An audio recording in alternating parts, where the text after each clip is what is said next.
안녕하세요. 30대 여성입니다. 아이는 없어요. 남편하고 저하고 나이 차이가 많이 나기도 하고, 둘 다 아이를 안 좋아해서 아이는 갖지 않기로 했거든요. 그런데 이런 저희의 결정이 신우에게 이상한 착각을 하게 만든 것 같네요. 남편과 저는 동호회 활동을 하면서 만났습니다. 동호회 활동을 하게 된 계기는 제가 새로운 곳으로 이사를 했기 때문이었어요. 근 10년 가까이 다니던 회사를 떠나 새로운 직장으로 이직을 했습니다. 회사 자체만 놓고 보면 더 좋은 곳으로 가는 상황이었지만 사는 곳에서 1시간은 더 멀어지게 되었기에 이사를 하지 않을 수 없었습니다. 솔직히 새로운 동네로 이사를 올 때만 해도 큰 걱정은 없었고요. 하지만 사는 터전을 바꾼다는 게 생각보다 스트레스를 많이 받는 일이더군요. 게다가 새로 이직한 직장은 5시 퇴근에 야근도 없었습니다. 그렇다 보니 퇴근 이후 시간을 어떻게 하면 잘 쓸 수 있을지 고민이 되더라고요. 어떻게 하면 새로운 동네에 적응도 하면서 도움이 되는 취미를 가질 수 있을까? 그런 고민을 하다 찾게 된 것이 독서동호회 활동이었네요. 그리고 그 모임에 남편도 가입되어 있었고요. 동호회 회원 수가 많다고 해도 모이다 보면 맨날 나오는 사람만 나옵니다. 심심했던 저는 매주 얼굴을 비추게 되었고 남편도 꽤나 꾸준히 나오는 사람이었어요. 그러다 하루는 남편과 저 둘만 모이는 상황이 생겼습니다. 자연스레 독서보다는 대화를 많이 나누게 되었는데 7살이란 나이 차이에 비해 생각보다 말도 잘 통하고 서로의 직장도 멀지 않더라고요. 그날을 계기로 저희는 급속도로 가까워졌고 금세 연인 사이로 발전했습니다. 바보같이 들릴지도 모르지만 전 저와 남편이 운명이라고 믿었네요. 남편의 존재는 외로운 타지 생활에서 큰 위안이 되었습니다. 집안에서 가장 역할을 하며 무거운 짐을 지고 사는 기분이었는데 남편과 있을 때만큼은 그 짐을 내려놓을 수 있었거든요. 저에게는 불행한 가정사가 있었습니다. 제가 고등학생이 되던 해에 부모님께서 이혼을 하셨거든요. 두 분 중 어느 분이 더 큰 실수를 하셨는지는 모르지만 두 분 다 잘하신 것도 없습니다. 아버지는 가장으로서의 역할에 소홀하셨고 어머니는 엄마로서의 역할에 소홀하셨으니까요. 만약 두 분 중 한 분이라도 저희 남매를 진심으로 사랑하고 미안한 마음을 느꼈었다면 저희한테 이런 어려운 시절을 겪게 하진 않으셨을 테지요. 두 분이 이혼하시고 한 4년 동안은 어머니랑 살았습니다. 살았다고 쓰긴 했지만 솔직히 어머니 얼굴을 본 건 며칠 되지도 않는 것 같아요. 당시 어머니에게는 만나는 남자분이 계셨고 대부분의 시간을 그 집에서 보내시는 눈치였으니까요. 참고로 제 남동생은 저보다 10살이 어립니다. 그러니까 당시 제 나이는 17, 동생은 7살이었어요. 그 어느 때보다 어머니의 손길이 필요한 나이였는데 어머니는 철저하게 동생을 외면하셨지요. 저는 어머니가 저한테 소홀하셨다는 사실보다 동생을 그렇게 방치하셨다는 게 더 미웠고 그래서 지금도 어머니의 소식을 모릅니다. 알고 싶지도 않고 궁금하지도 않네요. 어쩌면 이런 기억 때문에 제가 아이를 갖기가 싫은 건지도 모르겠습니다. 아무튼 이후로 저는 남동생의 보호자로서 사는 순간이 많아져 갔습니다. 비록 아무리 제가 노력해도 어머니의 빈자리를 채울 수는 없었지만요. 그래도 다행이었던 건 운 좋게도 저는 20살이 되면서 바로 사회생활을 시작할 수 있었습니다. 그나마 좋았던 성적 때문인지 단순히 운이 좋아서였는지는 모르겠지만 모 중견기업에 고졸특채로 들어갈 수 있었거든요. 그렇게 사회생활을 시작하고 얼마 지나지 않아 저는 남동생을 데리고 어머니 집에서 나왔습니다. 경제적으로 약간이나마 숨통이 트이자마자 제가 한 일은 동생을 학원에 보내는 일이었어요. 동시에 저도 나름대로 숨구멍을 찾기 위해 조금씩 노력했어요. 일주일에 하루 이틀이긴 했지만 친구와 지인들을 만나 맥주도 한잔하고 가끔 영화 보고 짧은 시간이었지만 연애도 해보고 그러다 보니 솔직히 말해서 동생에게 예전처럼 신경 써주지 못하는 시간도 간혹 생기더라고요. 돌이켜 생각해보면 저도 나름대로 살려고 발악을 하던 시기였고 남동생도 나름대로 사춘기를 이겨내느라 고생을 많이 했던 시간이었네요. 남편은 이미 결혼 전에 이런 제 상황을 다 알고 있었습니다. 사귄 지 얼마 되지 않았을 때 제가 그냥 전부 다 털어놓았거든요. 솔직히 전에 만나던 사람에게는 이런 이야기를 하지 않았었어요. 굳이 제 약점을 드러낼 필요가 없다고 생각했으니까요. 그리고 나중에 제 사연을 알게 된 그 남자는 제가 자기를 고의적으로 속였다며 길길이 날뛰더군요. 과장 조금 보태서 아주 개거품을 물었습니다. 사기연애라나 뭐라나. 그래서 지금 남편에게는 허심탄회하게 다 말해버렸네요. 다행히 남편은 크게 개의치 않는 눈치였습니다. 그렇다고 해서 힘들었겠네. 그래도 잘 컸네. 그런 어설픈 동정도 없었습니다. 그런 동정을 받는 건 언제 받아도 익숙해지지가 않더라고요. 하는 사람들이야 진심이라고 했지만 겪어보지도 않은 사람들이 뭘 알겠어요? 그런데 남편은 딱히 더 물어보지도 않고 말을 덧붙이지도 않고 그 점이 참 좋았네요. 지금 생각해보면 아마 그때부터 결혼을 한다면 남편과 해야겠다고 생각했던 것 같습니다. 믿을 만한 사람이라고 생각했어요. 또 남편 역시 아이를 원하지 않는다는 점도 마음에 들었지요. 그렇게 남편과 사귄 지 1년 만에 결혼하게 되었습니다. 그래도 제 나름대로 직장 생활하면서 모아둔 돈이 있었기에 맨몸으로 시집가야 할 상황은 아니었고요. 문제는 시댁에서는 제 가정 환경을 정확히 알지 못했습니다. 핑계 같지만 남편이 말하지 말자고 하더라고요. 자기는 자기 부모님을 믿지만 그래도 혹시 모르니까 라며 말을 아끼는 그에게 구태여 말하자고 우기고 싶지 않았어요. 깨름직하긴 했지만 제가 남편하고 결혼하는 거지 시부모님하고 하는 건 아니잖아요. 솔직히 변명이지요. 저도 시부모님이 반대하실까봐 두려웠습니다. 결국 친정부모님 자리에 돈 주고 고용한 두 어른을 모시고 상견례도 하고 식도 올렸습니다. 이건 제가 100번 잘못한 일이고 지금도 시부모님께 정말 죄송하게 생각하고 있습니다. 결혼식을 올리고 큰 산을 넘었다 생각했어요. 하지만 얼마 지나지 않아 모든 것들이 들통나고 말았습니다. 남편에게는 4살 많은 신우가 있었는데 오지랖이 얼마나 넓은지 별명도 오통령, 오지랖 대통령이었거든요. 이 신우가 제 뒷조사를 했더라고요. 고졸인 거야 이미 시댁에서도 알고 있었는데 신우는 고졸이 어떻게 중견기업을 들어가냐면서 자기 나름대로 진실을 파헤친다고 여기저기 들쑤시고 다닌 모양이었습니다. 그리고선 기어이 저희 부모님이 이혼을 했고 지금은 부모님과 연도 끊고 지낸다는 사실을 알아내서는 마치 무슨 대기업의 비리를 폭로하는 정의의 사도 마냥 시부모님을 앉혀놓고 까발렸습니다. 하필이면 그날은 시어머니의 생신이기도 해서 저도 그 자리에 있었고요. 신우의 폭탄 발언에 온몸이 후덜덜덜 떨리고 머릿속이 하얘졌습니다. 어머님 아버님이 어떤 생각을 하실지 너무 걱정이 돼서 감히 고개를 들 수가 없었네요. 하지만 제 생각과는 달리 어머님께서는 감사하게도 이제 우리 식구가 되었으니 그런 건 중요하지 않다고 딱 잘라 말해주셨습니다. 게다가 신우에게 말조심, 행동 조심하라고 오히려 신우를 나무라셨어요. 뿐만 아니라 저에게는 너도 마음고생이 많았겠다며 이제는 그런 거 신경 쓰지 말고 어깨 펴고 살라 말씀하셨습니다.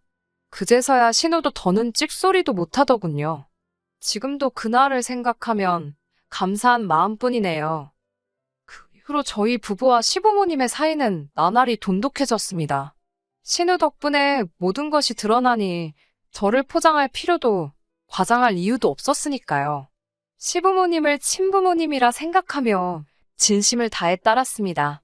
남편과 상의 끝에 매달 시부모님께 용돈도 50만 원씩 드렸고요. 이런 제 모습을 보고 동생도 제가 좋은 집으로 시집을 간 것 같다며 기뻐하더군요. 하지만 저는 제 나름대로 동생에게 미안한 마음이었어요. 이제 갓 20살 넘은 애를 혼자 살라고 내버려둔 것 같아 죄책감도 들었고 동시에 어떻게든 혼자 살아보겠다고 아둥바둥하는 동생의 모습이 안쓰러웠고 저도 그 과정을 겪어봤으니 어떻게든 동생에게 도움을 주고 싶었습니다. 하지만 오히려 남동생은 절대 자기를 도와주지 말라며 제 손길을 거부하더군요. 괜히 누나 오해 산다고 자기는 저에게 짐이 되기 싫다면서요. 동생이 어려서부터 부모 없이 저랑 둘이 지내서인지 철이 빨리 들었거든요. 남편도 그런 사정을 알았기에 이따금씩 제가 알게 모르게 동생에게 용돈도 챙겨주고 밥도 사주고 부모 복은 없어도 내가 형제 복, 남편 복은 있구나 싶었네요. 제가 결혼하고 1년쯤 지났을 무렵 동생은 군대를 갔습니다. 사실 저는 남동생을 어떻게든 대학에 가게 하고 싶었지만 동생이 학비 때문에 스트레스를 많이 받는 눈치였어요. 마음 같아선 제가 학비를 다 내주고 싶었지만 현실적으로 그건 어려운 이야기였기에 대학에 가라 강요할 수도 없었지요. 이후로 1년 8개월 만에 전역한 남동생은 충격적인 소식을 전해왔습니다. 전역을 한 달 남겨두고 저에게 말없이 휴가를 나왔었더군요. 그리고는 공무원 시험을 쳤답니다. 군대에서 짬짬이 공부를 했기에 자기 실력이나 확인해볼까 싶어 응시했다네요. 괜히 저한테 이야기하면 제가 자기보다 더 떨게 뻔해서 비밀로 했다고요. 그런데 그렇게 시험 삼아 본 시험을 떡하니 붙었다며 동생이 씩 웃어 보이는데 정말 너무너무 자랑스러웠습니다. 남동생이 군대에 있는 동안 종종 면회도 갔었고 휴가를 나왔을 땐 밥도 몇 번을 같이 먹고 동생에 대해서는 모르는 게 없다고 생각했는데 그런 꿍꿍이가 있었다는 건 조금도 눈치채지 못했었네요.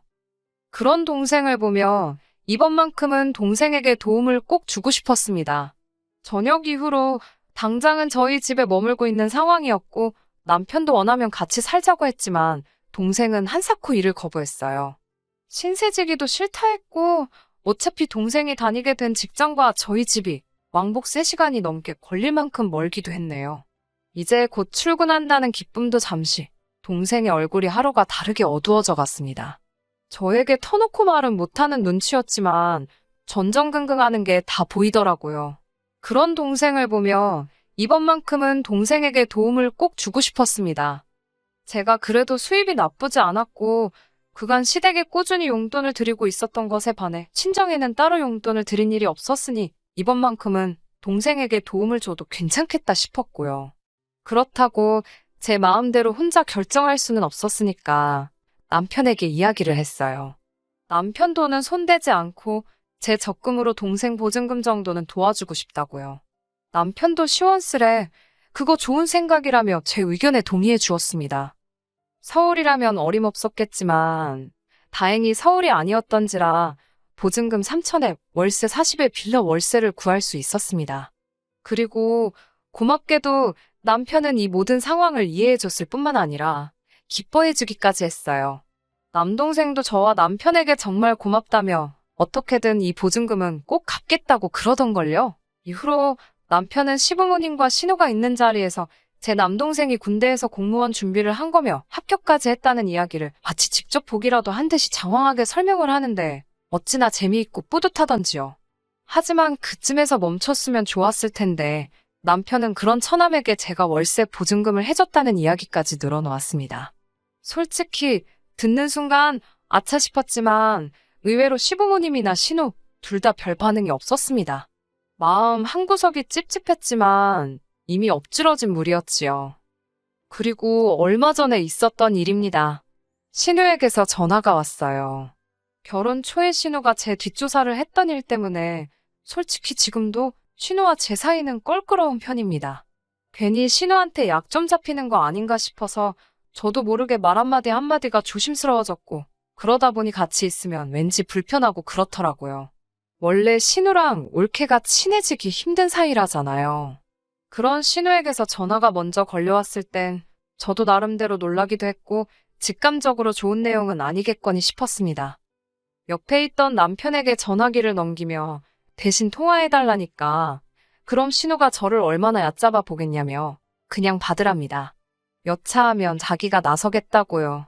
그렇게 신우와 스피커폰으로 남편도 잘 들리도록 설정하고 통화를 하게 되었지요. 결론부터 말씀드리면 신우가 저한테 섭섭하다 했습니다. 동생한테는 그렇게 퍼주면서 시조카 생각은 안 나더냐고요. 처음에는 그게 무슨 소린가 했어요.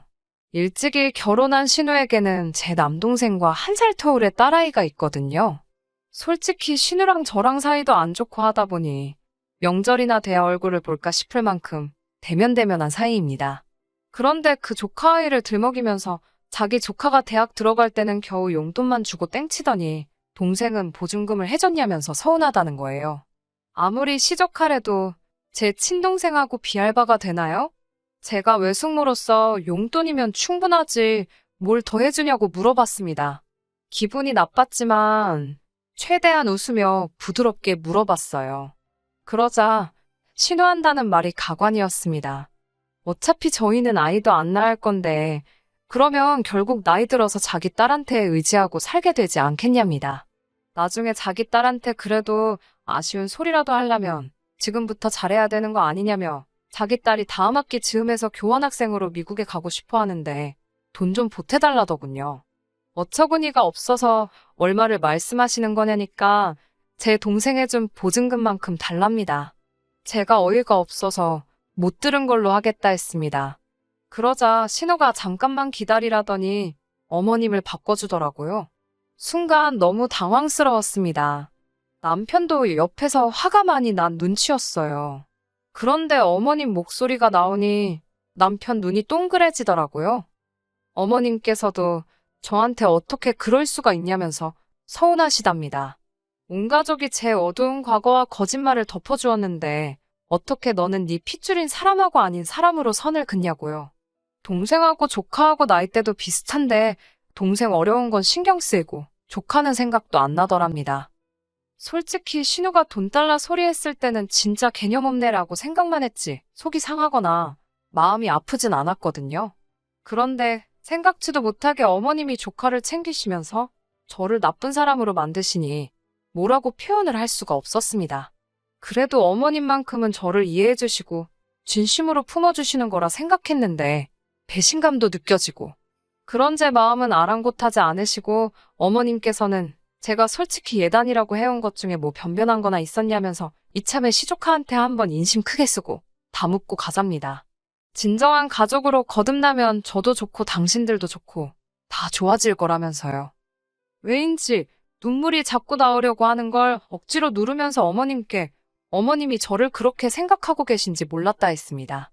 그리고 아무리 그렇게 말씀하셔도 저는 시조카한테 그 큰 돈은 못 준다고 했습니다. 이번에 주면 두 번, 세 번도 끊임없이 달라고 하실 게 눈에 뻔하다고요. 그 밖에도 하고 싶은 말은 많았지만 제가 왜 변명하듯이 설명을 해야 하는지도 이해가 안 돼서 포기해버렸습니다. 제가 더 이상 아무 말도 안 하고 있으니 신우랑 시어머니 둘 다 지금 당신들 무시하는 거냐면서 안 되겠다고 제 남편한테 제가 어떤 애인지 당장이라도 말해줘야겠답니다. 하지만 이미 옆에서 다 듣고 있던 남편이 지금 둘이 뭐 하는 거냐고 조용히 따지더라고요. 생각지도 못한 남편 목소리가 들려서인지 갑자기 두 사람 다 조용해졌습니다. 얼마간의 침묵이 흐른 뒤 어머님께서는 남편에게 이 배알도 없는 녀석이라면서 집사람 단속도 못하냐고 걔가 번 돈도 네 돈이나 마찬가지인데 그걸 왜 남한테 퍼주게 내버려두냐입니다. 이쯤 되니까 남편이나 저나 화를 참지 못했어요. 남편은 어머님께 정말 실망이라면서 이렇게 경우 없으신 분인지도 모르고 자랑스러워했다며 다시는 보지 말자고 소리를 지르더라고요. 그러자 어머님께선 너랑 나랑 왜 싸우냐고 네 마누라가 문젠데라며 가서 보증금 찾아다 네 조카부터 챙기랍니다. 너는 어째 팔이 바깥으로 굽냐면서 신우는 신우대로 빽빽거리고 결국 화가 난 남편이 휴대폰을 집어던지면서 통화가 끝났습니다. 남편은 자기 머리를 쥐어뜯으면서 저에게 정말 미안하답니다. 이런 사람들일 거라곤 상상도 못했다며 그전에도 저를 괴롭힌 적이 있냐고 자기가 정말 미안하다며 사과를 하더라고요. 이해해 달라 소리도 안 할 거고 이제 어머님이건 신우건 안 보고 살아도 그만이니까 우리 둘이서만 잘 살잡니다. 제가 그래도 당신 어머니고 누나인데? 그러자 남편은 신경 쓰지 말랍니다. 자기가 그동안 눈이 멀었던 것 같다면서 이제 정말 저만 지켜주겠다나요. 남편의 진심 어린 말들에 저는 결국 남편을 믿어보기로 했습니다. 이후로 시댁에 보내던 용돈을 끊었습니다. 그 외에도 저희가 보험이라던가 공과금을 내드리던 게 좀 있었는데 그런 것도 전부 다 끊었어요. 한두 달쯤 지났을까 어머님께서 아무리 그래도 자식된 도리는 하고 살라며 지금 뭐 하는 짓이냐고 또 연락을 해오셨는데 남편이 소리를 지르더라고요. 자식된 도리가 돈 내주는 거냐고 그러면 안 한다고 어머니랑 단돈 10원짜리 하나도 주고받기 싫다면서 아주 질색팔색을 하던걸요. 지금 이 사연을 쓰면서도 마음이 편한 것만은 아닙니다.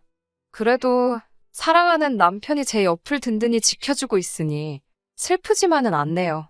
언젠가 다시 어머님과 신우를 웃으며 볼 날이 올까요? 잘 모르겠어요. 한 가지 확실한 건 이 매듭은 제가 풀 수는 없을 것 같다는 거지요. 시간에 맡겨 볼까 봐요. 끝까지 들어주셔서 감사합니다. 오늘의 사연은 여기까지입니다. 구독과 좋아요, 알람 설정 부탁드리고 더 좋은 사연으로 다시 찾아뵙겠습니다. 감사합니다.